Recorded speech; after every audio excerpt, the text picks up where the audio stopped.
Slovakia के प्रधानमंत्री Robert Fico पर हुए जानलेवा हमले की खबर पर पीएम मोदी ने दुख जताया और इस हमले को कायरतापूर्ण बताते हुए उनकी निंदा की। बुधवार को एक राजनीतिक कार्यक्रम के दौरान स्लोवाकिया के प्रधानमंत्री रॉबर्ट फिको को कई गोलियां मारी गईं, जिसने इस छोटे से देश को झंझोर कर रख दिया और पूरे यूरोप में इसकी गूंज सुनाई दी। प्रधानमंत्री मोदी ने सोशल मीडिया प्लेटफॉर्म एक्स पर लिखा, स्लोवाकिया के प्रधानमंत्री रॉबर्ट फिको पर हुई गोलीबारी की खबर से गहरा सदमा पहुंचा। मैं इस कायरतापूर्ण कृत्य की निंदा करता हूं और पीएम फिको के जल्दी स्वस्थ होने की कामना करता हूं। इस मुश्किल समय में भारत स्लोवाकिया के लोगों के साथ खड़ा है। खबर के अनुसार रॉबर्ट फिको बुधवार को स्लोवाकिया के शहर हैंडलोवा में अपने समर्थकों से मिल रहे थे। इसी दौरान हमलावर ने रॉबर्ट फिको को करीब से 5 गोलियां मार दी। इस हमले में रॉबर्ट फिको गंभीर रूप से घायल हुए और उनका इलाज चल रहा है। वहीं प्रधानमंत्री के सुरक्षाकर्मी ने मौके से ही आरोप हमलावर को पकड़ लिया, जिसकी पहचान जुराज सिंटुला के रूप में हुई है। आरोपी एक कवि है और बताया जा रहा है कि वह रॉबर्ट फिको की नीतियों से नाराज था और इसी के चलते उसने फिको पर हमला किया। सुप्रीम कोर्ट ने गुरुवार को कहा कि अगर स्पेशल कोर्ट में मनी लॉन्ड्रिंग का केस पहुंच गया है तो प्रवर्तन निदेशालय आरोपी को पीएमएलए के सेक्शन 19 के तहत गिरफ्तार नहीं कर सकती। जस्टिस अभय ओका और जस्टिस उज्ज्वल भूया की बेंच ने यह आदेश पंजाब और हरियाणा हाई कोर्ट के उस फैसले पर दिया है जिसमें हाई कोर्ट ने आरोपियों की प्री अरेस्ट बेल याचिका खारिज कर दी थी। सुप्रीम कोर्ट ने इस साल जनवरी में आरोपियों को अंतरिम जमानत दी थी।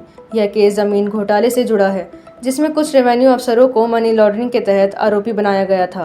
बेंच ने कहा कि अदालत के समन के बाद अगर आरोपी पेश हुआ है तो यह नहीं माना जा सकता कि वो गिरफ्तार है। एजेंसी को संबंधित अदालत में कस्टडी के लिए अप्लाई करना होगा। अदालत के फैसले का मतलब है कि जब ईडी ने उस आरोपी के खिलाफ कंप्लेंट भेज दी है जो जांच के दौरान गिरफ्तार नहीं किया गया था, तब अफसर पीएमएलए एक्ट ने सेक्शन 19 के तहत मिली स्पेशल पावर्स का इस्तेमाल नहीं कर सकते हैं। सेक्शन 19 कहता है कि अगर ईडी को किसी आरोपी के अपराध में शामिल होने का शक है तो वह उसे गिरफ्तार कर सकती है। मनी लॉन्ड्रिंग के तहत आरोपी अगर जमानत के लिए अपील करता है तो उसके लिए शर्त है, कोर्ट सरकारी वकील की दलीलें सुनेगी और जब वह संतुष्ट हो जाएगी कि व्यक्ति गुनहगार नहीं है और वह बाहर जाके इसी तरह का कोई जुर्म नहीं करेगा, तब जमानत दी जा सकती है। दिल्ली शराब पॉलिसी मामले में अंतरिम जमानत पर जेल से बाहर आए आम आदमी पार्टी सुप्रीमो एवं दिल्ली के सीएम अरविंद केजरीवाल आज 2 दिवसीय दौरे पर पंजाब गए। केजरीवाल दोपहर 1 बजे एयरपोर्ट पर पहुंचे। उसके बाद शाम 4 बजे गोल्डन टेम्पल और 4:30 बजे दुर्गियाना मंदिर में माथा टेकेंगे। फिर आपके चुनावी कैंपेन को धारा देंगे। शाम 6 बजे वह लाहौरी गेट पर पार्टी के उम्मीदवार कैबिनेट मंत्री कुलदीप सिंह धालीवाल के पक्ष में आयोजित रोड शो भी करेंगे। उनके साथ पंजाब के सीएम भगवंत मान भी मौजूद रहेंगे, जबकि वह कल राम मंदिर तीर्थ के दर्शन करेंगे। जेल से बाहर आने के बाद केजरीवाल का पंजाब का ये पहला दौरा है। इससे पहले मार्च में गिरफ्तारी से पहले वह पंजाब आए थे।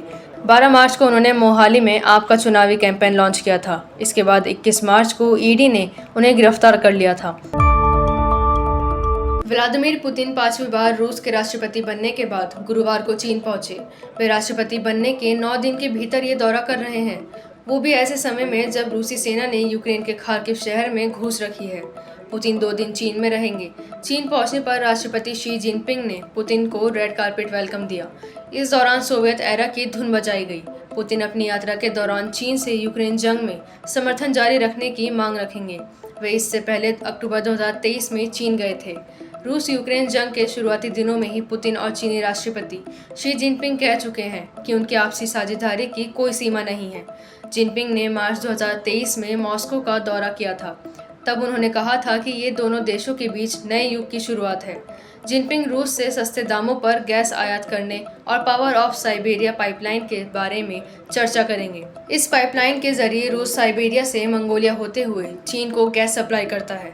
वहीं पुतिन इस यात्रा के दौरान यूक्रेन के खिलाफ आधुनिक हथियार और लंबी दूरी वाले ड्रोन की डील करने की कोशिश करेंगे। पाकिस्तान ने मंगलवार को भारत में हो रहे चुनाव पर कहा कि भारतीय राजनेता हमें चुनाव में घसीटना बंद करें। वहां के विदेश मंत्रालय ने कहा कि भारत में कुछ पार्टियां बार बार पाकिस्तान का नाम लेकर वोटिंग में फ़ायदा उठा रही हैं। इसके लिए मंत्रालय ने अंतर्राष्ट्रीय संगठनों से भारत में हो रही बयानबाजी पर ध्यान देने को कहा। उनका कहना है कि ऐसी बयानबाजी से दोनों देशों में शांति भंग हो रही है और रिश्ते खराब हो रहे हैं। पाकिस्तान की तरफ से ये बयान तब सामने आया है जब 13 मई को प्रधानमंत्री नरेंद्र मोदी ने बिहार के मुजफ्फरपुर में कहा था कि लोग इतने डरे हुए हैं कि रात में सपने में पाकिस्तान का परमाणु बम दिखाई देता है। क्या ऐसे लोगों को देश दे सकते हैं?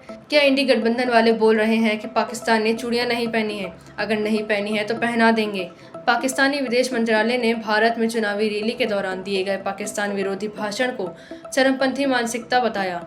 मंत्रालय ने कहा था कि ऐसे बयानों से पाकिस्तान के प्रति भारत की सोच पता चलती है।